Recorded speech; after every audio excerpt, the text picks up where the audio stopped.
Bonjour à toutes et à tous. Bonjour à toutes les personnes qui sont venues nous rejoindre au Gazette Café, que je remercie pour son accueil, pour ce café société sur le fait de se connaître pour faire reculer les préjugés, avec en fond l'amitié franco-allemande qui a été difficile à mettre en œuvre.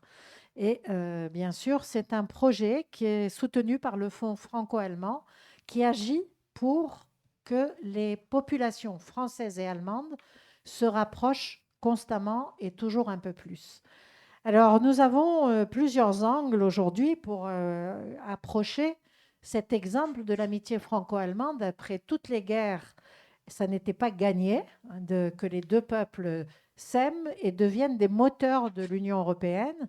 Et donc, pour parler de ça, on va d'abord parler de la diplomatie civile, justement, la diplomatie des villes, avec Clara Hart, vice-présidente de la métropole, déléguée au rayonnement international et à la coopération internationale. Merci d'être là dans un emploi du temps chargé. Nous aurons aussi Irène Tolleret, qui a été rappelée à la Commission, au Parlement européen, pardon, mais nous l'aurons en différé. Donc, elle est députée européenne, membre de la Commission du développement régional. On va également aborder, en dehors de la diplomatie civile et politique, bien sûr, les échanges linguistiques et culturels avec Philippe Wellnitz, qui est professeur en études germaniques à l'université Paul Valéry, j'espère que c'est ça. Et puis également, nous verrons dans les échanges culturels la maison de Heidelberg avec Nadine Gruner, le rôle qu'elle joue pour faire connaître la culture allemande à la population du territoire. Enfin, les échanges entre populations continuent avec les échanges de jeunes, bien sûr le Fonds citoyen franco-allemand qui s'y emploie, et surtout l'OFAGE, dont l'ambassadrice à Montpellier est ici, Élise de la Balle. Et vous nous parlerez des échanges entre jeunes, l'avenir de cette amitié franco-allemande, bien sûr. Et puis, on ne va pas brader le fond, puisque faire reculer les préjugés, faire reculer le- la différence, faire reculer la peur de l'autre parce qu'il est différent, c'est ce à quoi s'emploie Facero. Et merci à sa chargée de mission qui est ici, Alima Sadiki, la fondation qui est là, une fondation très active dans la diversité, le rapprochement des gens, quelle que soit leur couleur, leur teinture, leur culture, leur origine. On est là ensemble, tous ensemble, pour faire société. Donc, une étude de cas, un cas d'école, je dirais, parce que les populations françaises et allemandes sont quand même partis après plusieurs guerres bien dos à dos, avec beaucoup de rancœur, beaucoup de douleur, beaucoup de doutes sur l'intention de l'autre. Et puis, il y a eu la diplomatie. La diplomatie, d'abord, la vision politique. Et j'ai oublié de présenter Camille Tabé, qui est agrégée d'histoire et qui nous dira tout à l'heure un petit mot sur ce qui est les hommes politiques qui ont avancé sur cette coopération franco-allemande. C'était courageux parce que c'était à chaud. Et donc, ça a été des mises en œuvre de mesures concrètes, des traités. Ça, c'est le côté vision politique. Et puis derrière, faire tomber les préjugés sur le peuple voisin, eh bien ça, c'est au niveau des populations. Et on est arrivé finalement à un couple qui est moteur de l'Europe. C'est dire que nous pouvons nous inspirer de cet exemple-là. Alors, on va peut-être commencer par le petit rappel d'histoire avec Camille. Rapidement, après la guerre, qui a osé dire, eh bien non, après ces guerres, nous, hommes politiques de chaque État, nous allons avancer sur l'amitié. Alors, c'était pas facile, puisque après presque un siècle de rivalité, trois guerres, celle de 1870, celle de 14-18 et celle de 39-45, la haine entre les deux pays était énorme. L'Allemagne était considérée par les Français comme l'ennemi héréditaire. Alors, il fallait des hommes exceptionnels. En mai 1950, répondant au chancelier allemand Konrad Adenauer, qui plaide pour un rapprochement entre Berlin et Paris, le ministre français des Affaires étrangères, Robert Schuman, expose le concept de l'Europe à petits pas. C'était quand même, disons-le, rappelons-le, 5 ans après la fin de la guerre. C'est à Exactement. chaud. Les blessures étaient là. Donc, c'était vraiment une vision politique avant-gardiste. Alors sa déclaration débouche sur la création de la Communauté européenne du charbon et de l'acier, la CECA, en 1959. Pardon, en 1951. C'est un premier signe de réconciliation et la CECA rassemble la France, l'Allemagne, le Benelux et l'Italie. 6 ans plus tard, les traités de Rome des communautés européennes cimentent le rapprochement franco-allemand. Ensuite, un peu plus tard, en 63. 1963, est signé le traité de l'Élysée. Chancelier Adenauer et général de Gaulle sont les socles de ce rassemblement.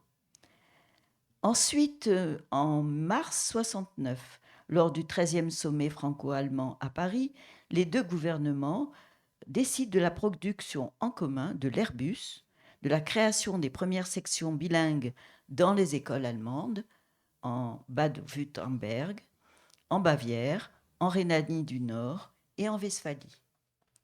Puis, un peu plus tard, en juillet 1974, le président Valéry Giscard d'Estaing et le chancelier Helmut Schmidt s'accordent sur la construction européenne. La communauté économique européenne multiplie les démarches, avec des positions communes sur les droits de l'homme, la signature des accords ACP avec les pays d'Afrique, des Caraïbes et du Pacifique, et lance le Fonds européen de développement régional, le FEDER. En 1978, les deux hommes, qui sont quand même devenus amis, se sont rencontrés et jettent les bases de Aix-la-Chapelle. Il faut dire qu'en 1984, le 22 septembre, le chancelier allemand Helmut Kohl et le président français François Mitterrand se tiennent par la main à Douaumont. Il faut remarquer et À souligner l'ossuaire de Douaumont, près de Verdun. Donc, c'est important. Oui, Un acte symbolique majeur, quand même. il faut souligner l'importance de Simone Weil, qui était l'incarnation du miracle de la réconciliation franco-allemande, qui arrivait à collaborer à ces nouvelles réconciliations. Et être proactive pour la réconciliation, elle qui avait vécu dans les camps. Exactement. Donc, c'est un point extrêmement symbolique de dire on peut revenir, avoir une résilience et bâtir un futur ensemble, quoi qu'on ait vécu auparavant. Donc, merci Et Camille. récemment, pardon, Oui. je termine. Récemment a été signé le 22 janvier 1919 par le président Macron et la chancelière Merkel le traité d'Aix-la-Chapelle. Et c'est quand même symbolique parce que Aix-la-Chapelle était la capitale de Charlemagne. Donc, on revient à la situation où l'Europe était composée essentiellement de l'Austrasie et de la Francie, donc un empire commun. Donc, on voit bien là, finalement, la vision de certains hommes politiques, le courage d'affirmer aussi. Et à la suite de finalement, ce signal donné par nos hommes politiques, est arrivée la diplomatie civile avec les jumelages, la diplomatie des villes, et très tôt, ces actions de jumelage de ville à ville pour que, justement, les peuples se rapprochent au-delà des hommes politiques. Alors, je voudrais que Clara Hart nous donne un peu sa vision de cette diplomatie civile, justement, où Montpellier a été assez précurseur avec un jumelage très précoce. Bonsoir à toutes et tous. Guten Abend, hein, pour être un peu dans l'ambiance. Alors, effectivement, et merci beaucoup à Camille d'avoir détaillé l'historique de ces rapprochements qui n'étaient pas si évidents que ça. Aujourd'hui, ça nous semble une évidence absolue, mais malgré tout, je me souviens très très bien quand j'ai voulu faire l'allemand à l'école. un arrière-tonton qui avait vécu la Blitz à Londres, qui m'a vraiment fait un petit peu la tête pendant quelques semaines, voire même quelques mois, parce que j'ai voulu faire l'allemand en première langue à l'école. Donc, c'est dire que ces ressentis étaient toujours très présents. Là, j'y vais du point de vue des Anglais, mais c'est la même chose ici. Donc, Pareil. ce n'était pas si simple. Et donc, la diplomatie civile était vraiment l'antidote à tout Ouais, cela. nécessaire, Nécessaire, indispensable. absolument essentiel, parce que cette idée de couple franco-allemand devait être enrobée d'une prise en compte par la société civile. Sinon, ça ne pouvait pas fonctionner. Exactement. Et je voudrais aussi dire, et c'est toujours intéressant de regarder un peu les deux langues. Nous, en France, on parle de couple parce qu'on est très, voilà, c'est le côté très, on va dire un peu onirique Émotionnel, là. oui, plein de cœur, toujours l'émotion. Les Allemands parlent de tandem.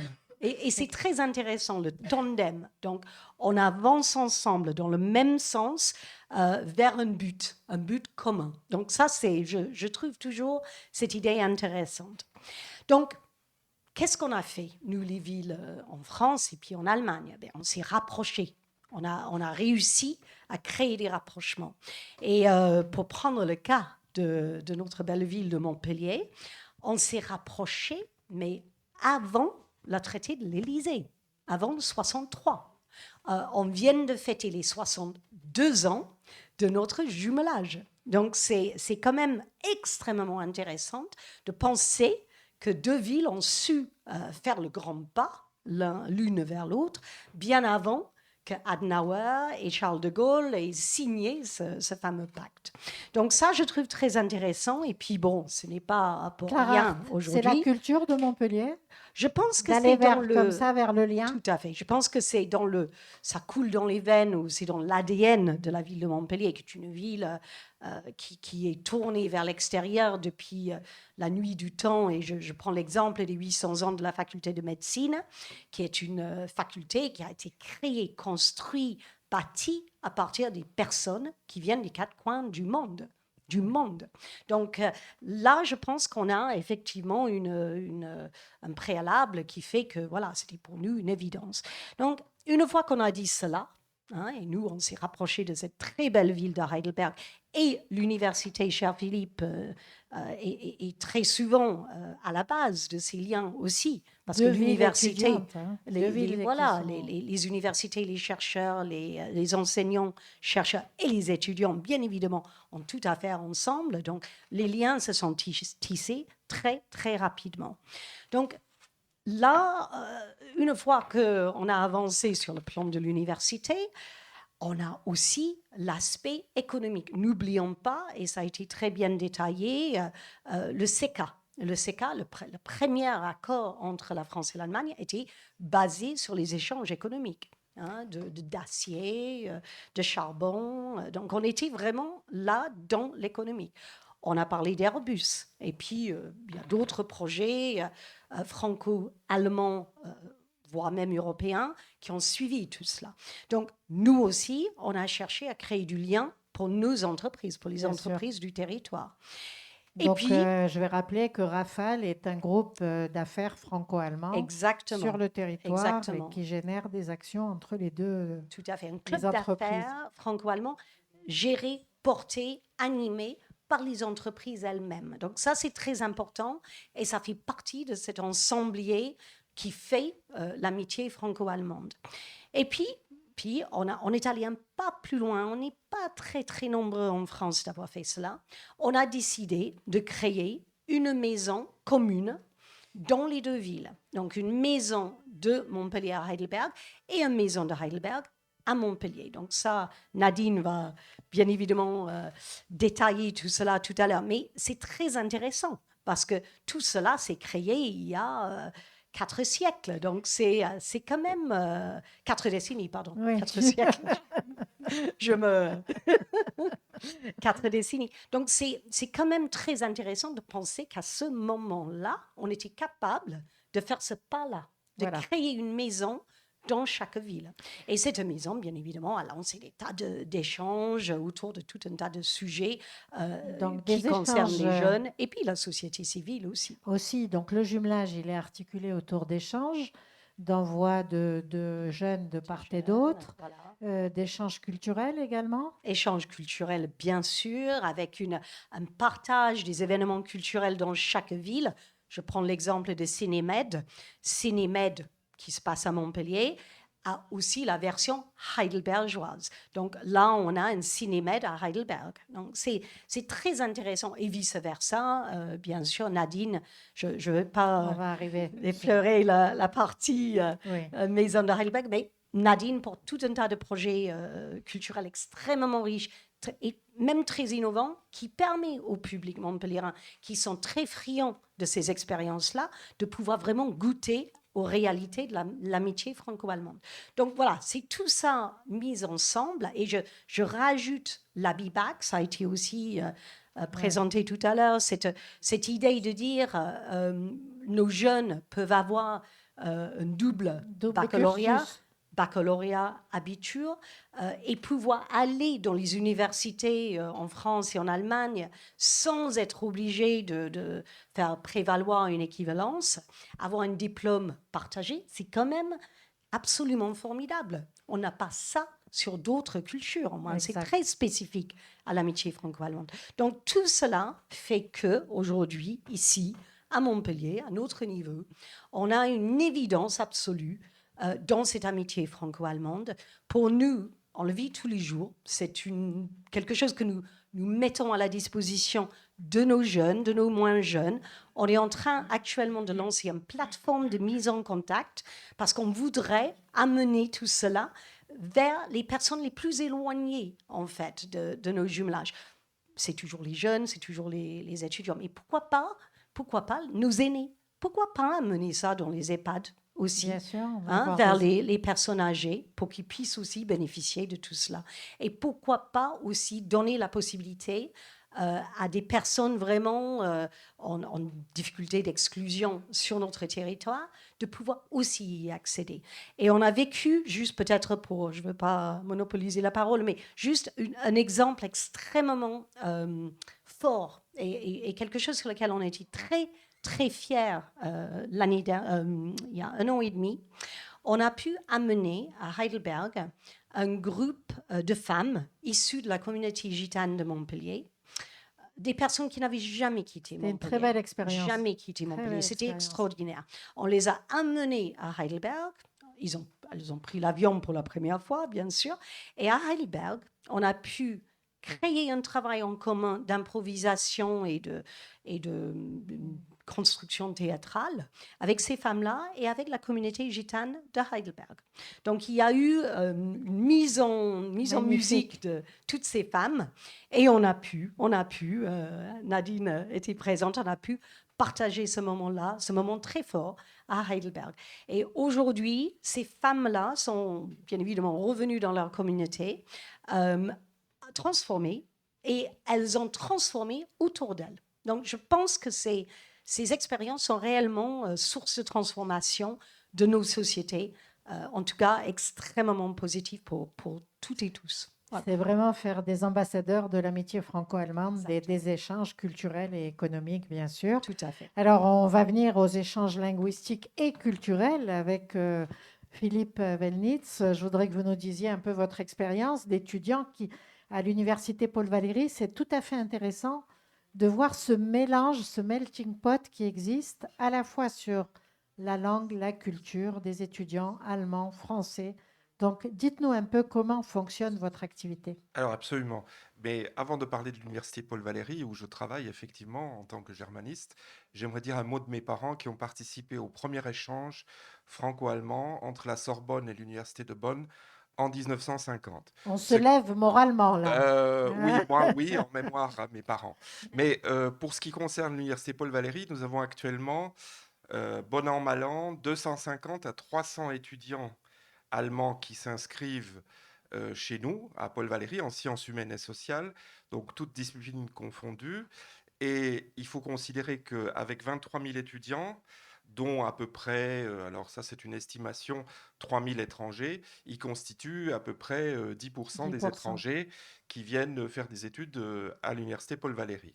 Voilà, donc c'est un apport considérable puisque à la fois ils rencontrent évidemment des jeunes de leur âge et que ça leur permet des échanges dans des conceptions pédagogiques que nous appelons tandem, où les gens parlent, chacun parle sa langue de manière la plus naturelle possible et où il y a vraiment un contact authentique, à la fois avec non seulement la langue, mais aussi les manières de penser, parce que les étudiants viennent de l'Allemagne entière, pas que de Heidelberg. Bien sûr, nous accueillons des étudiants de Heidelberg grâce à Erasmus, mais aussi de toutes sortes d'universités.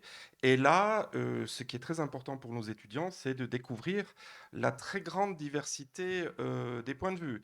Ce n'est absolument pas anodin que quelqu'un vienne, par exemple, de Leipzig ou bien de Heidelberg. Les points de vue diffèrent. Les origines sont très différentes et les expériences de l'Allemagne, je ne parle pas d'accent, je parle vraiment des expériences Culturel. culturelles et Ouais. vécues, De sont l'Est, du très, bloc voilà, sont très différentes. ex-RDA. Et Tout à fait, donc, tout à fait. ça, c'est Et ça, important. c'est très important. Vous évoquez donc le fait que ça persiste encore, cette perception. On n'a pas rattrapé. Les deux Allemagnes, les habitants des deux Allemagnes ne sont pas encore au même niveau de perception. Alors, puisque j'enseigne la littérature, je me permets de faire la remarque que des gens nés après la chute du mur, Oui, ne donc parle pas de deux Allemagnes. écrivent une littérature, et Nadine Gruner nous le confirmera, je crois, écrivent une littérature, je dirais pas nostalgique, mais qui revendique une nouvelle identité est-allemande. Ce qui est D'accord. très intéressant, puisque l'unité allemande, il faut quand même le rappeler, c'est faite sur fond de... Alors, je ne sais pas comment l'exprimer diplomatiquement, sur fond d'assimilation, disons. Moi, j'aurais Oui. souhaité que D'absorption de l'Ouest par l'Est. j'aurais De souhaité l'Est que par cette l'Ouest, nouvelle pardon. Allemagne ait un nouveau drapeau, un nouveau hymne national et des nouveaux passeports. Ça n'a pas été le cas. Oui. Donc, ceci explique peut-être aussi cela au plan intellectuel et pas que au plan économique, où là, les choses étaient encore plus violentes Oui. pour certaines populations. Alors, c'est intéressant de prendre conscience de ça parce qu'effectivement, les Allemands, finalement, de l'Est ont eu l'impression d'être digérés par l'Allemagne de l'Ouest et du coup, de ne pas garder assez d'identité propre, si je comprends bien. C'est ce que je dis, c'est que maintenant, dans la très jeune génération, les écrivains qui ont à peu près 30 ans, il y a un retour ou une prise de conscience de cette identité qui serait différente. Oui. Voilà, je dirais ça comme ça. Il y a bien sûr aussi des côtés d'ombre, malheureusement. On peut en parler, mais voilà. D'accord, c'est important, effectivement. Et je trouve intéressant que dans vos formations, ils apprennent les sciences humaines et sociales, quelles qu'elles soient, pas seulement l'allemand, pas seulement le français de l'autre côté, le FLE, mais vraiment ensemble, apprendre une discipline ensemble. Tout à fait. Et les traditions des disciplines sont radicalement différentes. Si on étudie la sociologie en France, elle n'a pas la même, disons, origine que la sociologie allemande weberienne. Bien sûr. Voilà. Alors, dites-nous tout, Philippe Wellnitz. Combien de mariages franco-allemands depuis le programme? Moi, je Alors, veux tout savoir, hein. je ne sais pas, mais quand j'étais jeune enseignant à Bordeaux, mon très cher collègue Raymond Fred Niemann, qui lui-même avait des origines hambourgeoises, m'a dit un jour, je suis le plus grand trafiquant de jeunes filles de Bordeaux. Et je lui dis, mais qu'est-ce que vous voulez dire, cher collègue, vénéré professeur? Il m'a dit, chaque fois que j'envoie quelqu'un à Hambourg, elle ne revient pas, elle se marie avec un hambourgeois. Donc, C'est dramatique, ça. c'était un peu dramatique pour le département d'allemand de Bordeaux qui perdait ses étudiantes, mais fort heureux au niveau de la réconciliation et l'amitié franco-allemande. Ça fait aussi partie des jalons de réconciliation, c'est important. Donc, on le voit bien, hein, ce qui a contribué à cette connaissance mutuelle des deux peuples et cette amitié entre les deux peuples. Alors, tout ça, c'est bien beau, mais il a fallu aussi que les deux pays mettent en face des structures, des finances qui puissent favoriser ces échanges, parce que c'est pas du principe là. Il faut qu'il y ait des vrais échanges, des programmes soutenus, etc. Donc le Fonds citoyen franco-allemand prévu par le traité d'Aix-la-Chapelle a été créé Et il soutient bien sûr les jumelages, mais beaucoup d'autres projets. Il participe à tout ce que peut faire la société civile pour que justement il y ait du lien intergénérationnel et de l'amitié encore qui se consolide entre les deux pays. Un budget annuel de 5 millions d'euros, excusez-moi du peu, donc c'est un vrai effort, un vrai engagement. Et c'est important de le savoir parce que, ben, écoutez, ce fonds franco-allemand aussi est acteur de beaucoup de projets. Alors, dans les échanges, justement, je voudrais que on parle du fonds franco-allemand, dont justement, une des extensions est l'OFAGE, l'Office franco-allemand de la jeunesse. Et donc, je voudrais bien que vous nous disiez un petit mot là-dessus, justement. Est-ce que vous pouvez nous dire, Élise de la Balle, ce que fait l'OFAGE? Bonjour à tous, merci de me recevoir. Donc, comme vous venez de venir, je suis jeune ambassadrice pour la jeunesse, donc région Occitanie, pour l'OFAGE. Donc, l'OFAGE, c'est quoi? C'est une organisation internationale au service, pardon, de la coopération franco-allemande. Donc, elle a pour mission d'encourager les relations entre les jeunes, donc les jeunes de France et d'Allemagne. Donc, ça, c'est finalement un assez gros public parce que ça va des jeunes de 3 à 30 ans. Donc, ça peut être des élèves, des étudiants, des chômeurs, il y a même des professeurs, des apprentis. Et donc, l'OFAGE, pour ce large public, a différentes missions et différents projets. Donc, tout d'abord, il y a des échanges scolaires. C'est la plus grande partie des missions de l'OFAGE. Donc, par exemple, je peux citer le programme Brigitte Sauzet, qui est pour les élèves de 4e, 3e, seconde ou première. Donc, des Français vont passer 3 mois en Allemagne et inversement, des Allemands viennent passer 3 mois en France. Il y a le projet Voltaire qui est un peu plus long, qui est le même principe, mais pour une durée de 6 mois. Donc, par exemple, je pourrais vous dire qu'en 2016, il y a eu environ 1700 élèves qui ont fait ce type de programme. Mais il y a d'autres projets, il y a des échanges universitaires, des formations, des rencontres sportives, des rencontres culturelles. Ça, c'est impulsé par des associations qui contactent l'OFAGE, donc ça peut vraiment prendre des formes diverses et avoir des sujets très variés. Donc, il y a des cours de langue, des cours en tandem. L'OFAGE a mis à disposition également une plateforme gratuite pour pratiquer l'allemand, pour se préparer à partir. C'est une plateforme qui s'appelle Parcours, donc Parkur. Mhm. Et également, je pourrais citer des exemples de projets pour les jeunes actifs. Donc, ce n'est pas que pour les élèves. On pourrait penser ça, l'OFAGE, on a tendance à penser que c'est que Oui. pour voilà, les enfants du secondaire, du lycée, mais non, il y a beaucoup de choses pour les jeunes actifs. Donc, Élise, vous vous occupez donc aussi des étudiants, par oui. exemple, mais aussi un jeune artisan qui a envie d'aller faire une période là-bas, dans une entreprise, Mhm. c'est possible. Oui, également. Donc ça, c'est important de le savoir. Les gens le savent peu, C'est effectivement. ça. Et c'est une vraie ouverture, hein. C'est ça. On a tendance à penser, voilà, comme j'ai dit, que c'est que pour les élèves, mais il y a beaucoup de choses. L'OFAGE peut se porter partie d'une convention de stage. Et ça, c'est très important parce que quand on sort du système scolaire de l'université, on ne peut plus faire de stage parce qu'on n'a plus la convention de stage, il n'y a plus de partie. Mais l'OFAGE se porte garant. Donc, des Français et des Allemands peuvent aller jusqu'à 6 mois dans le pays partenaire. Donc ça, c'est le dispositif Praxès. Il y a également le programme Travail chez le partenaire. Donc on peut aller en Allemagne ou en France pour 1 an. C'est ouvert donc aux jeunes diplômés, aux jeunes diplômés de 18 à 30 ans. Donc ça, c'est aussi une bonne opportunité parce que quand on sort d'université, c'est un peu dur de trouver un premier emploi. Et je pourrais également citer le volontariat franco-allemand.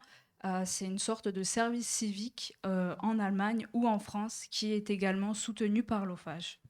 Donc ça, c'est important. Les gens viennent, je suppose, pour avoir des renseignements, pour être un peu rassurés sur le départ, pour tout ça. Vous les aidez là-dessus. Ils ont aussi un soutien financier. Oui, il peut avoir des C'est bourses. très important Oui, pour ne pas que ça soit réservé aux personnes qui peuvent simplement Exactement. s'offrir un séjour croisé, en fait. Voilà, il n'y a pas que le volet administratif. L'OFAGE est là pour aider avec des financements. Alors, je suppose que les gens ont des étonnements quand ils y vont ou au retour. Ça se passe bien en général? Oui, généralement, ça se passe bien. Donc pour, par exemple, les projets, pour les jeunes Oui, élèves, ils appréhendent parce qu'ils sont généralement jamais allés à l'étranger, mais au bout de quelques mois, tout se passe bien bien et sûr, voilà. bien sûr. Quel est le lien de l'OFAGE avec le fonds franco-allemand?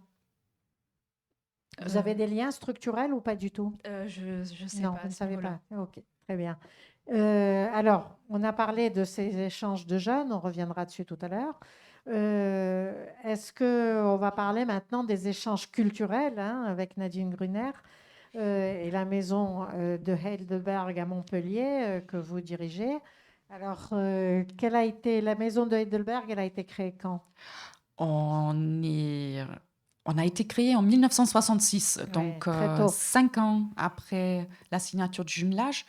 Mais comme on parle de société civile, il faudrait remonter encore plus en arrière parce que c'était vraiment les étudiants. Hein. Oui, Les étudiants, à l'époque, il n'y avait pas encore Paul Valéry, hein, l'université de Montpellier. Et un de nos premiers présidents de la maison de Heidelberg, en 1954, il était inscrit à Montpellier en histoire. C'est assez extraordinaire parce que déjà, comme vous l'avez évoqué, Camille aussi, il y a eu des échanges ou des rencontres universitaires très, très, très tôt. Et c'est vraiment la jeunesse des gens qui qui est ont à été, l'origine de tout ce qu'on a, tout ce qui s'est développé après. des gens qui ont été précurseurs et moteurs, en fait, Carrément, les maires ont suivi bien parce qu'ils sûr. ont vu qu'il y avait ce Ben, l'élan. besoin et la nécessité d'institutionnaliser le lien. Nous-mêmes, c'est l'université de Heidelberg qui c'était un décret de son Sénat. Alors, on va fonder une maison, un lieu de rencontre pour les étudiants, Donc, cette maison qui est d'âge mûr maintenant, hein, je parle carrément. de la maison, pas de vous. Oui. Et donc, cette maison, qu'est-ce qu'elle nous propose actuellement pour consolider l'amitié franco-allemande? En ce moment, je travaille avec... Constamment, c'est quoi? Des échanges, des expositions, des ouais, langues, des cours de langue, globalement? ouais, on a les cours d'allemand. Bon, là, il faudrait attendre fin janvier pour Oui, bien sûr. nous rejoindre.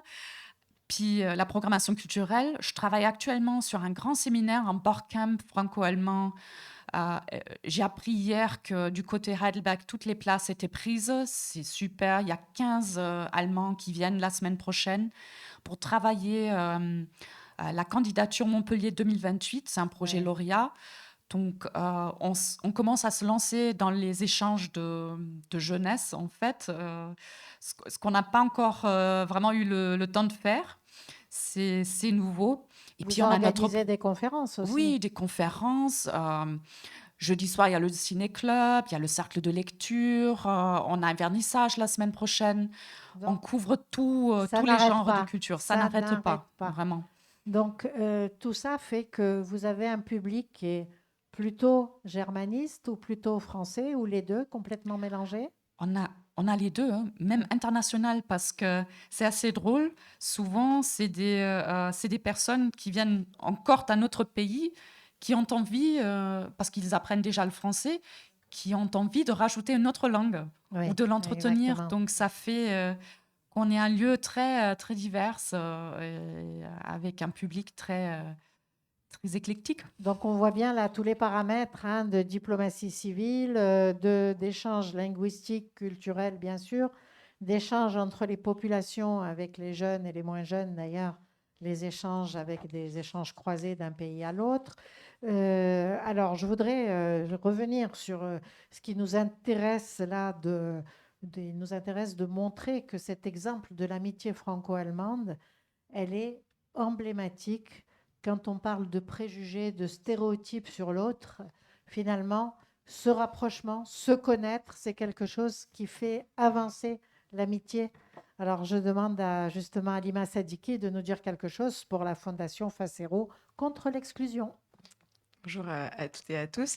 Oui, donc Fondation Agir contre l'exclusion, donc ça a existé d'abord à Paris en 93 et nous, on existe depuis 2002 dans l'Hérault.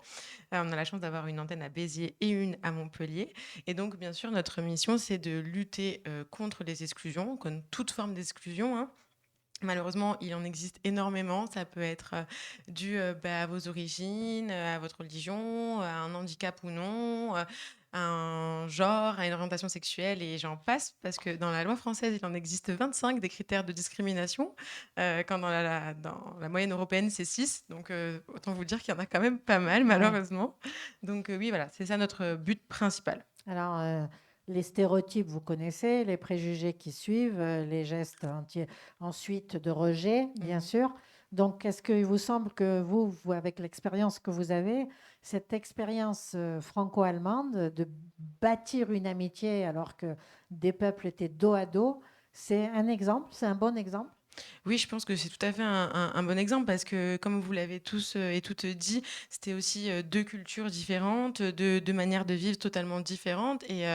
Et après plusieurs conflits, du coup, et ben, on a su quand même renouer les liens entre ces deux pays. Et c'est vraiment plus qu'intéressant et important à voir. Donc, Oui. totalement, on a lutté là contre tous les préjugés qu'on a pu avoir après la Deuxième Guerre mondiale, en se disant, bon, l'allemand de Il est comme base, ça, il est voilà, ceci. ou le Bon. français, etc.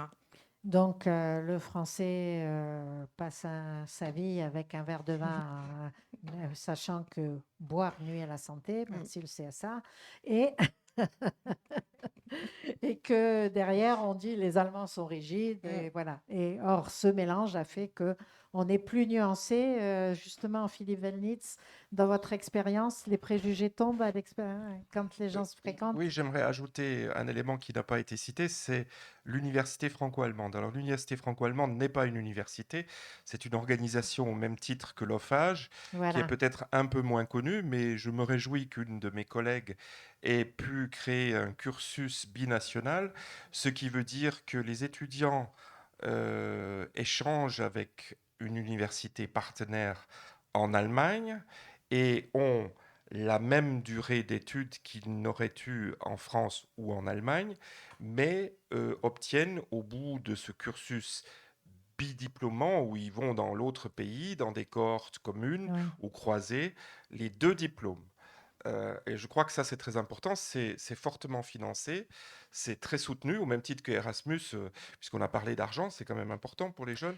Bien sûr. Ils ont le droit de cumuler les bourses sociales, les bourses de la région et les bourses Erasmus. Et de la même manière, ils peuvent cumuler une bourse de l'université franco-allemande. Dans le cas de Montpellier, l'échange en sciences humaines se fait avec Gießen. Voilà, ça a été un choix de circonstances, mais qui commence à bien fonctionner et qui donne lieu à des échanges. J'ajouterais, puisqu'on est dans un sujet peut-être un peu plus vaste, qui est déconstruire les préjugés, que sur le modèle de l'OFAGE, les Allemands ont construit un office germano-polonais de la jeunesse, qui Oula. est beaucoup moins connu, qui a beaucoup moins de moyens, mais où la réconciliation était tout aussi nécessaire, sinon Sinon plus. plus, bien sûr. Quant à l'écriture de l'histoire, ce qui me fait une transition, pardon, dernière phrase, vers le manuel franco-allemand de l'histoire, qui est une histoire commune et où les pierres d'achoppement n'étaient pas tant la guerre, mais le rôle des Américains. Ce qui est assez intéressant, c'est que les Français voyaient ça de manière beaucoup moins positive que les Allemands. Et donc, il y a eu de grandes discussions entre les historiens. Mais en tout cas, ce manuel franco-allemand est utilisé dans les classes à Bibac. Et à ce que j'ai pu entendre, il est étudié de très près en Corée du Sud, puisque la Corée du Sud vise une certaine réconciliation avec le Nord, même si actuellement c'est un Donc, petit peu difficile. nous savons que dans des pays en conflit, les pays en conflit, la première étape, c'est de faire des manuels avec l'histoire de l'autre, c'est-à-dire comment chacun lit le même événement historique. On reconnaît la perception de l'autre et on remet au cœur du débat quelque chose de plus consensuel. Camille, Oui, j'ajouterai et j'abonderai dans votre sens. Avant la guerre de 14, les maîtres écrivaient, les maîtres français écrivaient au tableau, tu seras soldat, mon fils. Donc, tu seras soldat, évidemment, soldat contre les Allemands. Évidemment, l'éducation joue un rôle considérable. Et à considérable. partir du moment où on a décidé de se réconcilier, les maîtres ont changé du tout Voilà. au tout. Alors, je vais revenir aux discriminations parce que justement, on voulait avoir un zoom sur la façon de faire reculer les préjugés et les discriminations. On a vu la culture, on a vu les échanges, le fait de se connaître. Il y a aussi des lois contre les discriminations. Donc, je vais redonner la parole à Facero parce que dans les deux pays, on parlera tout à l'heure des lois européennes, mais finalement, on n'a pas le droit de. Oui, tout à fait. On n'a pas le droit de discriminer en France. Euh, donc, il existe bien évidemment des textes de loi. La loi a même défini la discrimination. Donc, la discrimination, ça va sous-entendre un acte de discrimination, c'est-à-dire que je vais, par exemple, refuser l'accès à mon restaurant à une personne en situation de handicap avec son chien d'assistance, par exemple. Donc, ça va sous-entendre également donc un critère. Donc là, ça va être le handicap dans mon exemple et évidemment un champ. Donc, ça va être l'accès, en fait, par exemple, à mon restaurant. Oui. Donc, ça, c'est comment est définie la discrimination dans la loi française. Et bien évidemment, elle est interdite. On dit aussi, quand on parle de discrimination, on parle de principe d'égalité de traitement. Oui. Ce qui nous impose, en fait, à une situation égale, d'appliquer un traitement égal. À une situation différente, d'appliquer un traitement qui est différent. Je vais prendre l'exemple d'un recrutement, par exemple. Si demain, je recrute 2 personnes, je prends une femme et un homme à compétences égales, à expérience égale, en effet, elles doivent être rémunérées, ces 2 personnes, au même montant. Bien sûr, bien Bien sûr. sûr. Donc, c'est important. Il y a un cadre réglementaire contre l'exclusion, bien sûr encore plus contre le racisme, Oui. contre l'antisémitisme, la Tout- xénophobie, l'homophobie, etc. Donc, le législateur a prévu que ce sont des délits Mm. et c'est extrêmement important de dire ça parce que on peut imaginer que maintenant c'est gagné. Or, dans les deux pays, en fait, les discriminations remontent, nous le savons.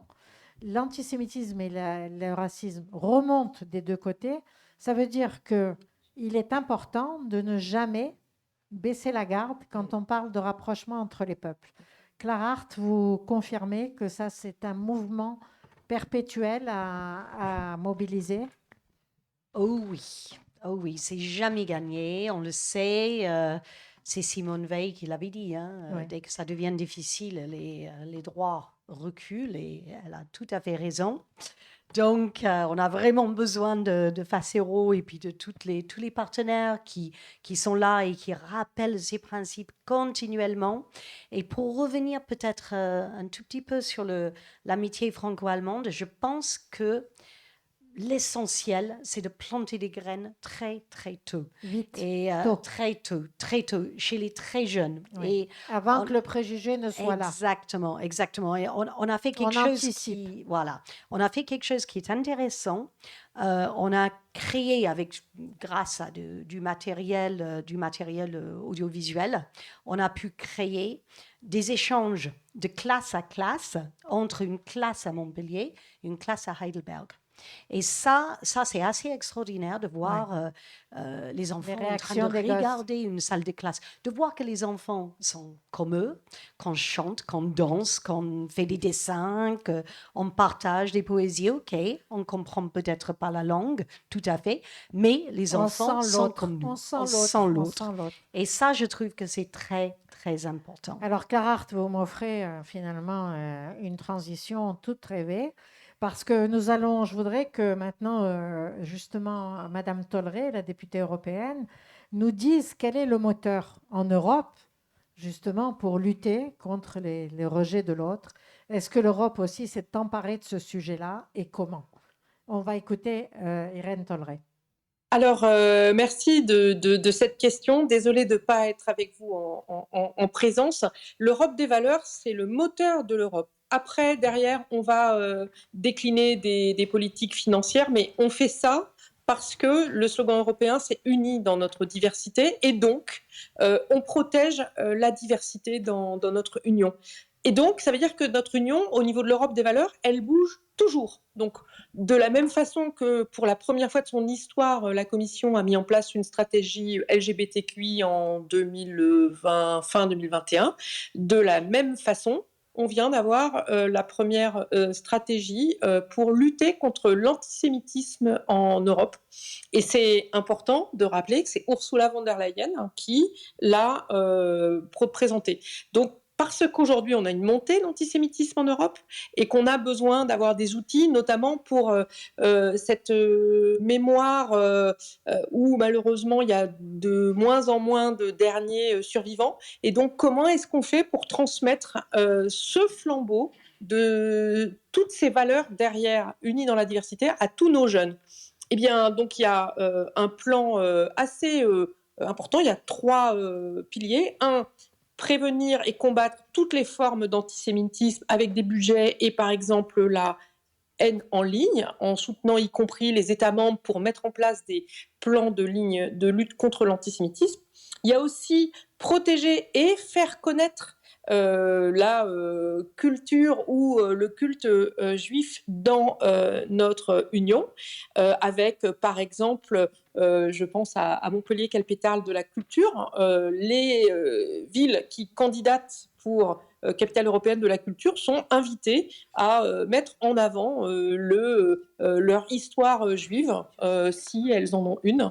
Le 3e pilier, c'est donc l'éducation pour lutter contre l'antisémitisme, et ça passe par un discours commun, notamment sur la mémoire de l'Holocauste. Et là, c'est plus compliqué. Autant la France et l'Allemagne, avec cette poignée de main extrêmement symbolique entre Mitterrand et Scholz,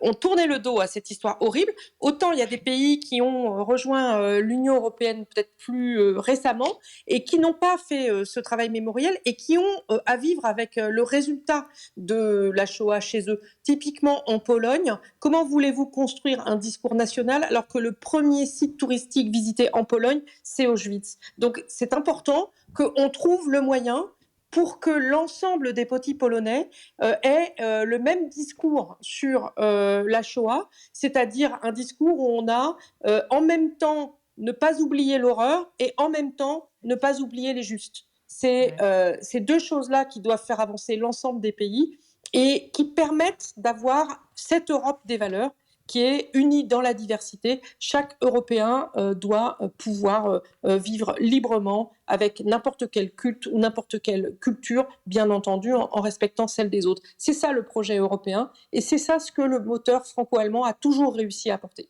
Donc, un vrai exemple, Irène Tolleré, et on est heureux de savoir que l'Europe s'implique. Oui. Et s'implique finalement à court terme, puisque ça va être des projets qui vont pouvoir démarrer immédiatement. Et oui, et par exemple, sur les capitales européennes de la culture, un clin d'œil à Montpellier, donc la Commission invite les villes qui ont une histoire juive à la mettre en avant dans le dossier de candidature. Et quand je vois Occitanie Trip, je me dis qu'on a de quoi faire. On est dedans. Oui, exactement. Donc, on est heureux de savoir que l'Europe s'implique sur ces questions de discrimination et c'est la paix sociale qui en dépend. Et Oui. tous unis dans notre diversité, c'est le mot-clé. Alors, le travail qui est à faire dans certains pays, si j'ai bien compris, c'est à la fois de reconnaître ce qu'a été l'histoire et de se mettre à distance par rapport à ça pour bâtir autre chose maintenant sur les valeurs de l'Europe. Exactement, c'est-à-dire cette histoire, elle est horrible. En fait, l'Europe... Bien sûr, ça peut être un fardeau. Les Allemands ont fait beaucoup d'actions vers leurs jeunes, etc. Exactement. Pour qu'ils puissent distancier ça, parler, formuler. Je pense que les Allemands n'avaient pas d'autre choix. Les Polonais, c'est compliqué, puisque à la base, c'est l'invasion de la Pologne qui fait qu'il y a la Seconde Guerre mondiale. Donc, pour eux, ils aimeraient bien avoir un autre discours que finalement l'endroit où le camp le plus représentatif de la Shoah est en Pologne. Et donc pour eux, voilà, c'est pas facile à vivre, il faut le comprendre, mais après il faut aussi eux qui comprennent que ce devoir mémoriel tous ensemble fait partie de la construction européenne et que on va pas s'en sortir si on essaye de mettre une partie de notre histoire récente sous le tapis.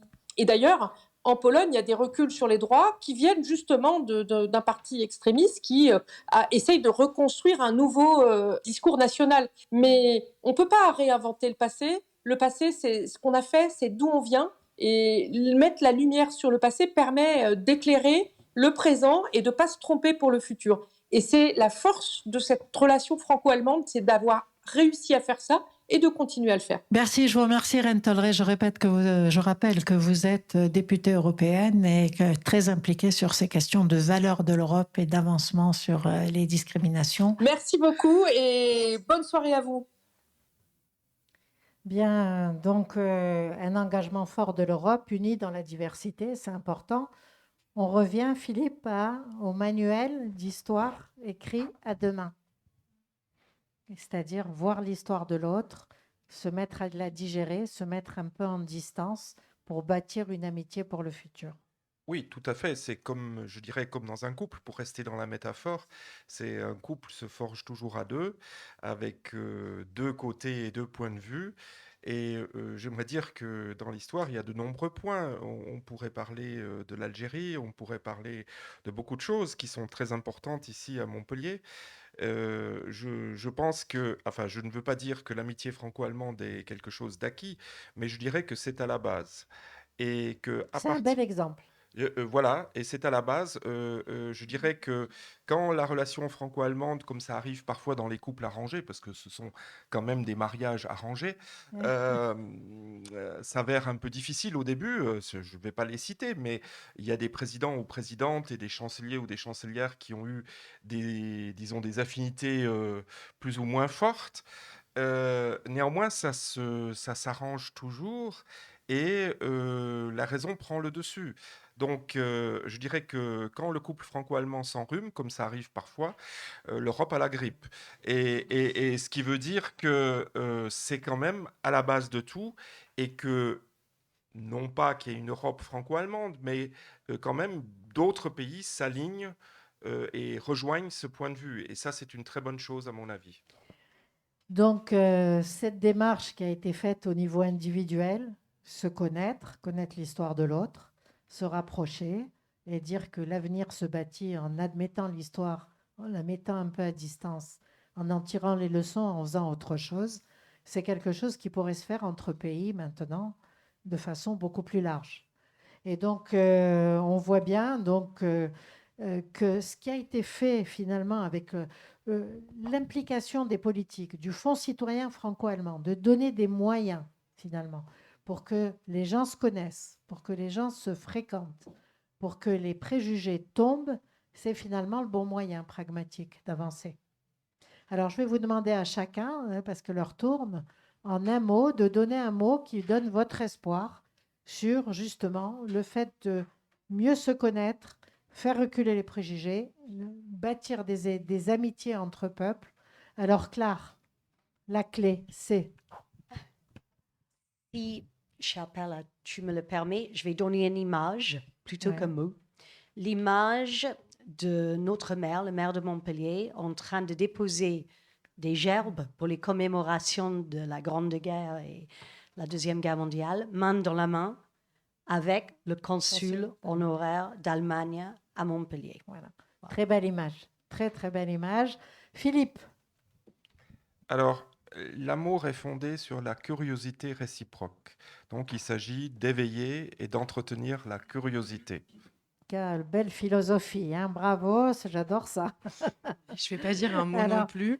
Oui. Je vais vous dire une phrase Halima Sadiki. que j'utilise en formation de lutte contre les discriminations. Alors, le but de l'inclusion, ce qu'on dit, c'est que quand on intègre les gens, on les invite à la fête. Oui. Et l'inclusion, en fait, c'est de faire en sorte que tout le monde se sente à l'aise à la fête. Donc, c'est ça notre but, je pense, aujourd'hui. Faire la fête ensemble. Élise de la Balle, vous n'allez pas dire non. Faire la fête ensemble. Alors, votre coquin, en un mot, le message en un mot. Partager. Partager. Très bien, c'est un très beau mot, effectivement. Nadine Gruner pour la Maison d'Heidelberg. Je pense, oui, en tant que centre culturel, c'est important. Bon, la culture peut vite avoir un air un peu élitiste. Tout le monde ne vient peut-être pas dans le centre-ville. Donc, je dirais aller vers l'extérieur, aller vers l'autre. L'ouverture, peut-être, ça serait le mot. D'accord. Ceux qui viennent pas chez nous, on va chez eux. On va les chercher. On va les chercher. Allez, pour on va faire chercher découvrir les timides, ça. là. C'est ça. Okay. Camille Tabé. Moi, je crois à l'éducation dès le plus jeune âge et essayer de faire comprendre que l'autre est égal à soi.